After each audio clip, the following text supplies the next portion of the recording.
Hi everyone, welcome to the Mental and Behavioral Health Parent Resources PowerPoint. This PowerPoint is presented by the UITHTA Behavioral Health Team. We look forward to working with you all. Thank you, Cheyenne. My name is Tiffany Pierce and I'm a behavioral health specialist here at UITHTA Head Start. I serve 6 counties out of 8 here and 16 classroom locations. My home office is at Lake Terrace in Johnson City. This is Crystal Allison. She is our behavioral health coordinator and we all report directly to her. Just a little bit about my background. I have a Bachelor's of Science degree in developmental child psychology with a concentration in early childhood education. My former work experience ranges from restaurant management to alcohol and drug rehabilitation for women. I'm going to pass it on to Tiffany Jane. Hey guys, my name is Tiffany Jane and my home base will be at Dobbins in Kingsport. I have a background in public health and community health, over 5 years experience working with children in a classroom setting, and I used to be a teaching assistant here at Head Start. And I'll pass it to Cheyenne. Hey everyone, my name is Cheyenne Ringgold and I'm the newest behavioral health specialist on the team. I'm originally from North Carolina and I have a Bachelor of Science degree in child development with a minor in communication sciences and disorders. I am currently a Master of Education student and I am receiving my degree in early childhood education research. In addition to working in a classroom, I have worked at child advocacy centers, foster care, and most recently in an ABA therapy center doing ABA therapy in an autism clinic. This is just a list of our classrooms that we cover. Your FESs are going to have a copy of this PowerPoint, and if you need any of the information that we have listed on here, please feel free to reach out to them and get a copy. We're more than happy to take phone calls or emails from any of you guys. I forgot to mention that the office is in Florida Avenue, which is located in Bristol. Now we are on to our behavioral health team mission statement. Our mission statement is to make accessible and provide Head Start educational opportunities to a more diverse population of children with special needs, to educate, advocate, and assist teachers, families, and our community in understanding the importance of early childhood brain development and mental well-being for a healthier, happier future. In addition to providing these opportunities for children and their families, we advocate for those who do not have the tools to advocate for themselves. We also aim to help families succeed by helping them acquire the information and solid foundation they need to navigate their child's individual journey with education and mental health. The behavioral health team is committed to being an extra piece to the puzzle and helping all children be successful in their early childhood education and in turn throughout their lives.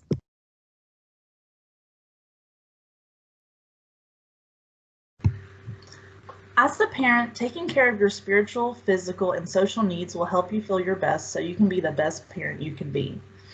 It's important to set aside a little bit of time for self-care even when you feel like you don't have a single second to devote to yourself. While there are many self-care strategies for parents, it's important to experiment with them to figure out which strategies work best for you.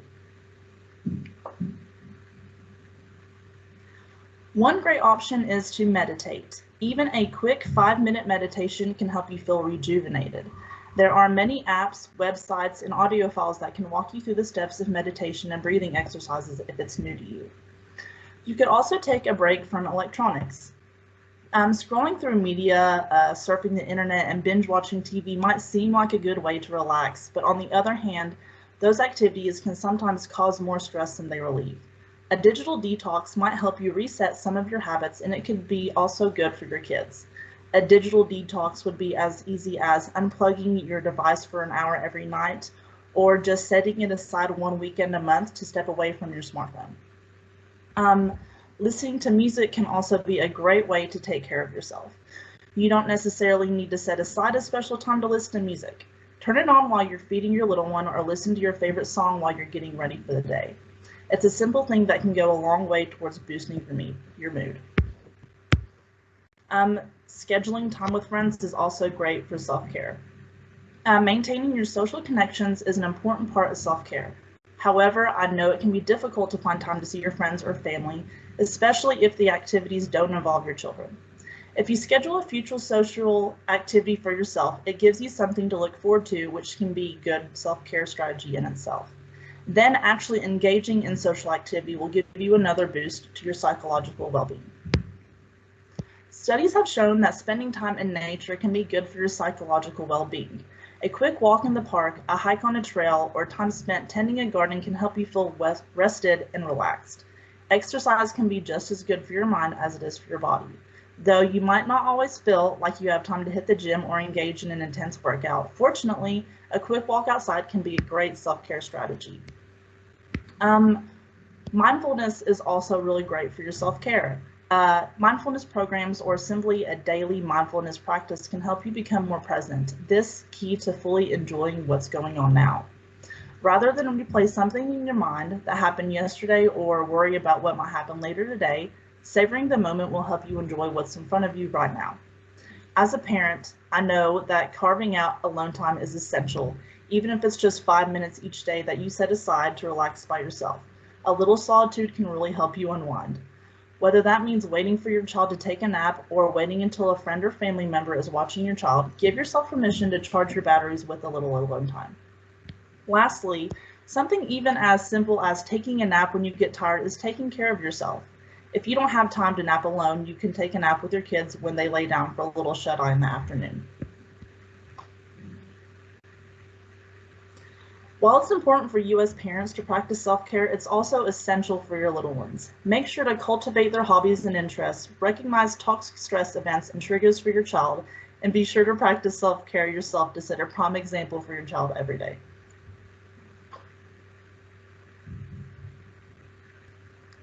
So now we've moved on to coping strategies for children.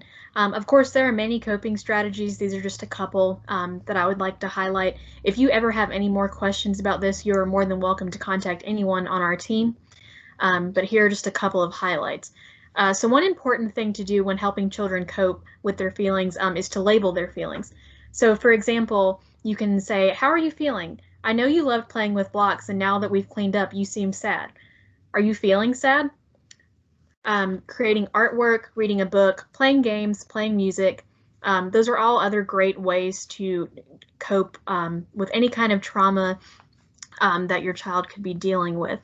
Learning positive self-talk is also a huge thing. For example, you can start off your morning by having your kids say 3 positive things about themselves, something that they like about themselves. It would also be great if you could do that as well and they could see that you were modeling that behavior. Prompting your child is another thing that's important. You can say something, for example, like, "I can see you're feeling frustrated right now. What can I do to help you calm down?" And then I personally think the most important thing out of all of these strategies is to discuss what works. So for example, if your child needs help calming down and you decide to color with them in hopes that will calm them down, afterwards, when they are calm, you can say, "I see that you're calm now. Did coloring make you feel better?" If it did, then you know that's something that works. If they say it didn't make them feel better, then that's your opportunity to talk with them and say, "Well, what could I do that would make you feel better when you're feeling frustrated?"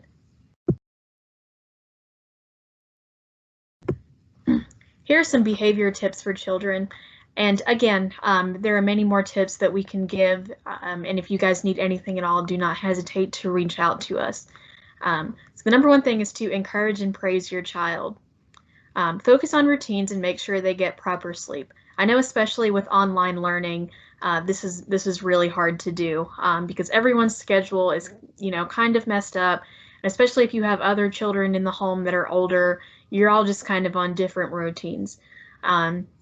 So, just do what works for your family. If it's easier for you to make a picture schedule for your kids and say, "Hey guys, at 10 o'clock we're doing this, and at 12 o'clock it's lunch, and blah blah blah after that." Do what's easy for you. If it's easier for you to just set timers on your phones and let your kids know, "Hey, when this timer goes off in 10 minutes, we're doing this," do that. Whatever works for you. When possible, give them a choice of things. So for example, if your child struggles with getting off of the TV when you tell them to, instead of saying it's time to turn off the TV, try say something like, "TV time is over. Would you like to read a book or play with blocks?" So that way they feel like they have a choice of doing something else instead of just saying, "Okay, it's time to get off the TV," and then do nothing else. If that opportunity is there for them to do something different, you can say something like, okay, would you like to read a book or would you like to play with blocks? Because that still gets them off their electronics, but it's making them feel like they have a choice in doing something different. It's also really important for things like this, especially if it's a preferred activity that you know your kid likes, such as screen time, or even playing outside or something like that. If you know it's usually a struggle for them to transition to another activity, you can always, give them warnings beforehand. Say, hey guys, we have 10 minutes left, and then give them another warning at 5 minutes. And then you shouldn't have to do any more warnings after that. After you say, hey, we have 5 minutes left, at the end of those 5 minutes, say, okay, guys, your 5 minutes is up now. Now we're on to something else. You can also model calm down strategies. So when you yourself are feeling frustrated, you can say that to your kids. You can say, guys, I'm feeling really frustrated right now, but one thing that I'm going to do is I'm going to take a couple of deep breaths, and that's going to help me calm down. Do you mind doing that with me? You can change the tone of your demands. If you want your child to pick up their toys, do not say, can you pick up your toys? That's asking, and it allows them the opportunity to say no because you posed it as a question. Instead, say, pick up your toys, please. There are times when you might have to physically help them do a task you want them to do.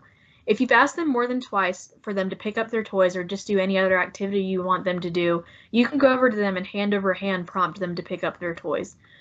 So that looks like, if you said a couple times, hey, I need you to pick up your blocks, and they haven't done it, then you can go over there to them, take their hand, and then physically help them pick up their block. And then afterwards, you can say, thank you for picking up the block. So what Ms. Cheyenne just talked about brings us right into self-regulation. And what exactly is self-regulation? Well, I like to think of it simply as self-control. This morning when your alarm went off, did you snooze it for the final time, or did you use self-control to get up and get going even though you were tired? Or what about if you left your kid alone with a plate of cookies and told them to only have one? Would they be able to use their own self-control to resist from sneaking the second cookie, or would you, as the adult, gently remind them that we only need to have one serving of sweet foods? I know for my own child and for most kids that are 3 to 5 years old, we as the adults are probably going to have to remind them. Self-regulation is a learned behavior, and that is why children struggle with the things that Ms. Cheyenne was just talking about. Babies aren't born with the ability to self-regulate their needs, wants, or early emotions, but through interactions with caregivers, babies and children, and eventually your preschoolers, they all slowly learn to regulate their own emotions. Kids learn a lot by watching what we do, and we're going to talk a little bit about how emotion regulation looks when kids are learning. Let's start by saying it is messy, and there are a lot of times when we as parents have to use our own emotion regulation skills before we can actually help our children. And there's a huge list on a daily basis that put our self-regulation skills to the test. You can see those there, and they range from rushing out the door to get to school on time or to get to work on time, meltdowns over anything from socks to food touching, listening to a baby or a toddler, preschooler crying in the car, they're just not having it, and even stubbornness at bedtime. But what happens when we hit our limit and our skills have been pushed and pushed for the day, and we're feeling pretty low on patience? We've all been there as parents, and maybe it's only 10 o'clock in the morning. How we react in these tough situations truly teach our children a lot. How we react when we're upset, stressed, sad, happy, irritated, excited, or even just angry. They watch us for cues on how to handle their big emotions. So when we're feeling tapped out on our own self-regulation for the day, how can we even expect to be able to help our children regulate their own emotions if we're already at the end of our rope? So ways to practice our own self-regulation. Start by being very intentional and aware of how we're feeling inside our bodies. Stopping multiple times throughout the day, like Tiffany said earlier, to practice mindfulness and just notice how you're feeling physically and emotionally to help you to better regulate your own emotions when things get crazy at 7 a.m. on a Wednesday. There's a saying that if you can name it, you can tame it. So when you're angry or frustrated with your child, for example, just saying out loud, look, I'm angry because you threw that toy at your brother. And then explain how your body feels. My heart is racing, my mind is racing, my heart is beating fast, and I just need a minute to calm down before I come and talk to you. This really teaches your child how to regulate their own emotions and sometimes the challenging behaviors that can come along with those. Just a little funny story about my daughter. She's 5 now, and we take deep breaths a lot whenever we're upset, and we've been doing this since she was little. And anytime she gets upset with me or angry, or if she's sad, she will just look me dead in the eyes and says, Mom, I just need a minute to calm down. I need to take a deep breath before we can talk.